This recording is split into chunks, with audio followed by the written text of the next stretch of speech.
Hello, everybody, and a good day to you all. The day I'm talking about Young Justice Phantom, season number 4, episode number 23, and episode number 24. Episode number 23 is Ego and Super Ego. It's directed by Vinton Hyuk, and you got super episode 2024, Zenith and Abyss, directed by Christina Soda. In these two episodes here, you got the first episode, you got episode 23, where you pretty much get introduced back to Brion. Find out where he's at now, what he's doing as a leader, and how he also started his own super team, who he's calling the Evidence. And they're pretty much going around helping metahumans, a lot of people, he's trying to make a safe haven for metahumans in his country, because they weren't allowed there. So now he's trying to fix that and make them able to walk around freely, and they have a safe place so they can stay for themselves, a place they can call home. And you got the locals there aren't really so happy about that. You see them fight against that as well. You also have what's going on where one of Brion's advisors is somehow manipulating him to pretty much follow the way he wants him to go. Now I don't know if this guy has powers or not, but the ways that because you got Brion who has his own thoughts and own ideas and wants to do things. The next thing you know, when this guy's like touches them or be around them, he kind of sways them into his way. Even the young lizard kid who they rescue, he managed to like get him on board with his plan. It's so weird. You also have, but you have one of Fury who's looking at the situation, Rosa looking at the situation and saying, I don't like how this is going.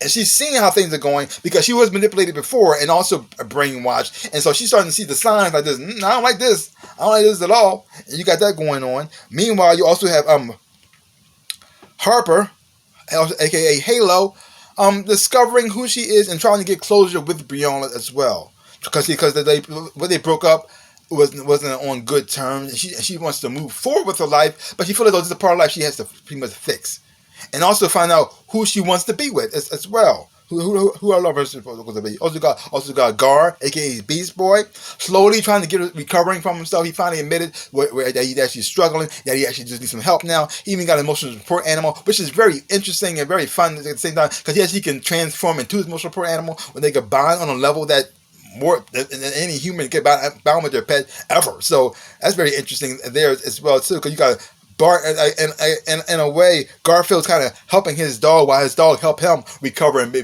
back on track and get him back on the rhythm. And you also have Nightwing being the detective, figuring out what's going on with Superboy, what's happening there, how he got taken, where he possibly may be as well too. Which also continues on to the next episode. Now everybody knows that Superboy is alive now. Miss Martian is back on board with this too. Because you got Dick who didn't want to tell her, not get her hopes up. But everybody else, you got Phantom Girl pretty much telling everybody that, hey, Dick's alive. I mean, Superboy's alive and we got to save him. And she goes to the person who probably can help him the most, which is Miss Martian, which was something Dick should have done. Which is something that even though he didn't want to be like Batman, in some way he is like Batman, but Batman would have brought Miss Martian. Even if it was, because the thing is though, he probably would have known that he might need her connection to pretty much bring him back. Because you got Superboy who's been affected by the Phantom's own poison, and he's just messed up now. And I actually really do feel sorry for him, because he thinks he killed Superman, and he didn't. He's under and you got Zod who took fully advantage of that situation. Where so you got Superboy so loyal to him that if somebody's trying to help him, he turns against them. Phantom Girl try to help him, he turns against her. And now he got now you got Nightwing and all the whole crew back, people who he does know and trust and love, telling him, hey dude, you better be on his side. He still can't do it, because now he feels the guilt he has of doing something he didn't do at all is in his head. He's telling Zod everything, which is messed up. It's making him getting more pumped up to pretty much take over the planet and maybe the whole universe. Like this is not good. Not good at all. And it's so sad. See Superboy this down and struggling like this, and the self-doubt and the hatred to him he has on himself is it's so messed up. Like, wow. It's so interesting how this character changed and evolved over time. He went from angry, angsty teen to more mature, level-headed. And so now seeing this so far down, it's so sad. And I just, oh my God, your heart goes out to him. You want to see him recover from this and get back together. You want to see him get back to Martian Hunter, and you actually want to see them get married. I wonder if they could have children, because the thing is though, I had no idea where this is going to go, because even though it takes stuff from the comic books, they change things so much that it's so different. Like the lizard boy who Brion saved in the cartoon, I like his design in the cartoon way more than I like his design in the comic book. It looks so weird looking. And what they do with Superboy is interesting, but sometimes I actually do like the comic book version of Superboy a whole lot more. But I am enjoying what they're taking this character and what they're doing with him, and the interesting takes and twists and turns they have with him and this character as well too. Because they changed a lot of people's ages in the timeline. Because in the comic books, it's Superboy and Tim Drake Robin who are best friends, and they're pretty much around the same age. And Nightwing, he's always been older than them. So he never really pretty much hung around them that much. I mean, Superboy did go on a mission with Nightwing at one time, but he mostly hangs with Tim.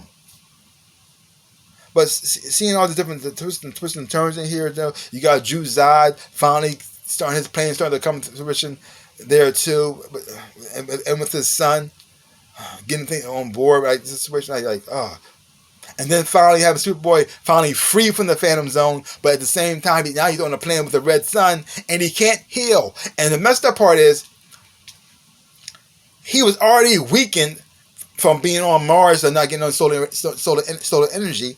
So then when he finally blew up and got all scratched up in the Phantom Zone, he's coming back. He's even weaker than he was before. But I also wonder, but his time in the Phantom Zone and his will, because I think his will is supposed to be so strong, I wonder if they're going to affect his powers. Because in the comic books, he has tactile telekinesis. I wonder if that's going to be a part of his power set as he comes out. We start to get the ability to fly and stuff as well too. Or would it change him to a whole nother level? Who knows? But overall, I'm enjoying the storyline that they're doing right now. So the twists and turns they have here, I don't really quite see where it's going to go from here. I'm looking forward to see how it's going to happen. How they're going to stop Zod now that he's actually free from the situation. But the good thing is he's not on a planet with a yellow sun. So that's a plus. So that makes it a whole lot easier. Because if it was on Earth, that'd be rough. It would be better for Superboy. Now, how Superboy is going to survive the situation is so messed up. They thought he died just to get him back, just to have him die. Like, oh my gosh! And then then you got Megan finally grieving over her husband, grieving over her fiance, just to have him die right in front of her again. This time, die for real. It's something that's going to be really messed up for her. So, overall, like I said, two great episodes. Really enjoyed a whole lot. Looking forward to see where it goes from there. So, leave your comments down below. Let me know what you thought about these episodes of Young Justice. If you haven't watched it, check it out for yourself. Hoping you watch it. You enjoy watching it too. So, give my channel a like, hit the thumbs up, shaboop, and subscribe to my channel and share. I really do appreciate it. Also, links down below. Can I show my social media? You want to follow me there. And when I sell merch, you want to buy some stuff, I really do appreciate that as well too. So, like I always say, in my dreams and real life, I am the Ninja Rabbit. Peace out, people.